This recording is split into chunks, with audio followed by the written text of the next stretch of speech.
महाराज जी, एक साधक हैं, वो किसी परिस्थितिवश यहाँ उपस्थित नहीं हो पाए हैं और उन्होंने विनम्र प्रार्थना की है कि अगर आप कृपा करके उनके इस प्रश्न का समाधान करेंगे तो उनको भजन में सहयोग मिलेगा। जी महाराज जी, इस अधम का प्रश्न ये है कि यदि पत्नी पति वंचक हो जावे पर पुरुष से रति करे तो क्या पति का क्या कर्तव्य है, क्या उसे साथ रखना चाहिए? पहला प्रश्न। आप पहले ही प्रश्न एक का, जैसे अपने को पता चल जाए कि अपनी जो पत्नी है वो धर्म विरुद्ध आचरण करके पर पुरुष से रति करती है तो हमें चाहिए उसे प्यार पहले दे करके संभालना चाहिए।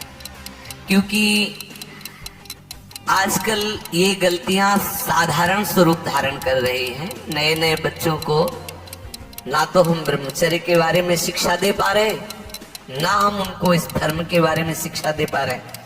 आज की जो नई पीढ़ी है, तो जैसे आज हमारा मन आया तो इस दुकान की वस्तु पाई, कल उस होटल की पाई, परसों उस होटल की पाई, ऐसे वो इन क्रियाओं को एक मनोरंजन समझने लगे हैं। कोई धर्म शास्त्र है वो ऐसा निषेध करता है, ये बात आज तक बच्चों तक पहुंच ही नहीं रही है। कितने ऐसे बच्चे जो कहते मुझे ये बात पता ही नहीं थी, और उनसे गलतियां, और कुछ ऐसे हैं कि प्रमादवश इन बातों को सुनते भी नहीं, मानते भी नहीं। अब क्या हुआ, जब उन बच्चों का ब्याह होगा तो उनका अभ्यास है। जैसे कोई एक बच्चा जब उससे परिचय प्राप्त हुआ तो उसने बताया हमारे 9 गर्ल फ्रेंड हैं। अब अपने लोगों की तो समय में मतलब ये तो अभी यही सुनने को मिलता है। ऐसा तो देहात में विशेष पवित्रता का ये भाव रहता है, ये कभी तो हुआ ही नहीं, ऐसा था ही नहीं। 30-40 वर्ष पहले सब बातें कभी सुनने को नहीं मिली। अच्छा, अब जब 9 है तो अब उनके भी कई होंगे बॉयफ्रेंड। अब उनके संबंध कैसे हैं, अब ये तो हम नहीं जानते ना। मित्र बनाना कोई दोष नहीं है, लेकिन मित्र बन के अपनी सीमा में पवित्र रहना ये बड़ी मुश्किल बात है। क्योंकि बड़े बड़े साधक जो जितेंद्रियता के मार्ग पर चलते हैं उनसे भी चूक होने की संभावना रहती। फिर जहाँ ये प्रश्न ही नहीं है जितेंद्रियता का, जहाँ साधन का प्रश्न ही नहीं है, वहां पवित्र रहा जा सके, मुझे तो लगता है असंभव, मुझे लगता है असंभव। अब यदि उनकी आदतें वहां खराब हो चुकी हैं तो ब्याह होने के बाद उस आदत को एकदम रोक पाना बहुत ही कठिन है। उसके मन में आएगा, चाहे जितना सुंदर उसका पति हो, लेकिन वो स्वभाव है, उसने कभी मर्यादा का पालन नहीं किया, तो उससे ये गलती हो जाना स्वाभाविक है, क्योंकि नींव खराब हो चुकी है। अब क्या करें? पहला कार्य पति का है कि उसे प्यार करके, लेकिन ये वही सुधार सकता है जो स्वयं में सुधरा हो। पहले पति को देखना चाहिए कि मैं एक पत्नी व्रत हूं, क्या मैंने कभी भ्रष्ट आचरण नहीं किए, क्या मैं अभी भ्रष्ट आचरण नहीं कर रहा? यदि नहीं तो फिर उसके लिए उत्तर है वो एक बार पत्नी को प्यार से दुलार से संभालने की चेष्टा करे, उसको समझाए कि उसका वो कार्य बहुत बुरा है। पति वंचक पर पति रति करई, रो रो नरक कल्प शत परई। न जाने कितनी ताड़ना उसको भगवत विधान से मिलती है। यदि आपको पति थोड़ा कुरूप मिल गया है, थोड़ा योग्य नहीं है, और आप ऐसा दुराचार इस भाव से, तो वो बहुत दंड का कारण बनेगा, वो बहुत हानि का स्वरूप है। अब हमें उसके सुधार के लिए उसे प्यार देने की आवश्यकता, उसे समझाने की आवश्यकता, उसकी आवश्यकता को हम महत्व दें। उसे प्यार के द्वारा, ऐसा नहीं है जो अंग खराब हो जाता है हम औषधियों के द्वारा उसे पुनः ठीक करते हैं। जब ऐसी स्थिति हो जाए कि पूरे शरीर में सड़न हो तो फिर कटवा देते हैं। जब ऐसी स्थिति हो जाए कि बहुत बार समझाने पर भी धर्म विरुद्ध आचरण, तो फिर अपने भारतीय संविधान में तलाक की व्यवस्था है, फिर वो विधान कर ले।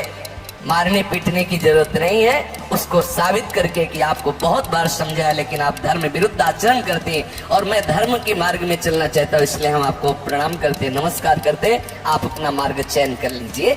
दंड देने का विधान सरकार को है, स्वयं को नहीं।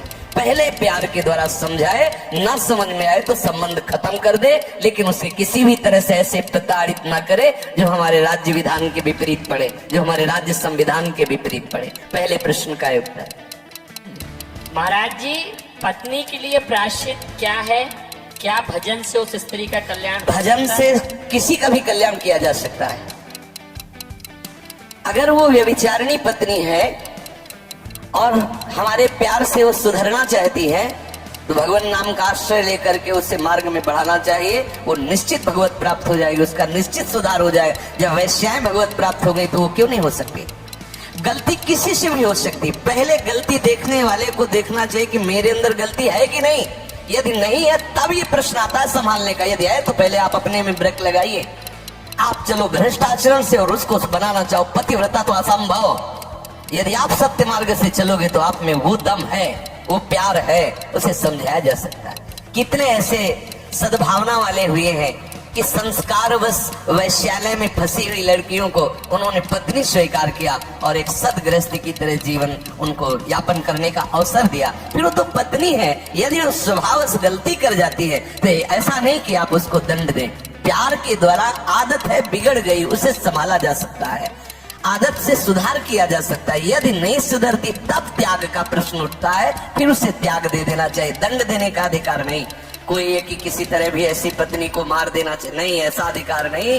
भारतीय संविधान में, भागवतिक संविधान में, दोनों में नहीं। त्याग कर दो, आपका संबंध नहीं बनता तो नमस्कार, आप अपने मार्ग को देखिए। हमारा आपका पाणिग्रहण संस्कार हुआ था धर्म पूर्वक चलने के लिए। यदि आप धर्म पूर्वक नहीं चलते, आप स्वीकार करो कि आपको बहुत बार समझाने पर भी फर्क नहीं पड़ा, इसलिए आप अपना मार्ग चयन कर लीजिए। ऐसा चलना चाहिए। और उद्धार तो अपिचेत दुराचारो भजते मां मनन्य भाग। जिसने ये निश्चय कर लिया अब लो निशानी अपना, आज से ही वो परम पवित्र है, आज से अभी साथ रहे उस मंतव्या सम्यक दर्शिता। ऐसा गलती होती नहीं, स्वभावश गलती है, आज से अब नहीं करूं। उसी समय से वो महात्मा है, वो पवित्र है, भगवत शरणागत है, इसलिए उसको आदर देना चाहे।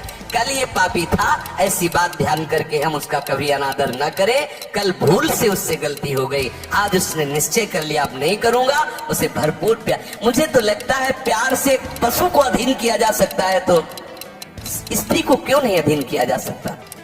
मुझे तो लगता है यदि हम उसकी एक एक वृत्ति को अपने प्यार में पगा दें तो संभाला जा सकता है। प्यार एक बहुत बड़ी सामर्थ्य है, प्यार में बहुत बड़ी सामर्थ्य है। कोई कितना भी गंदे स्वभाव का पुरुष हो या स्त्री हो, यदि वो परस्पर एक दूसरे को प्यार देने लगे तो सबको प्यार की भूख है, सबको प्रेम चाहिए, सबको चाहिए अपनापन।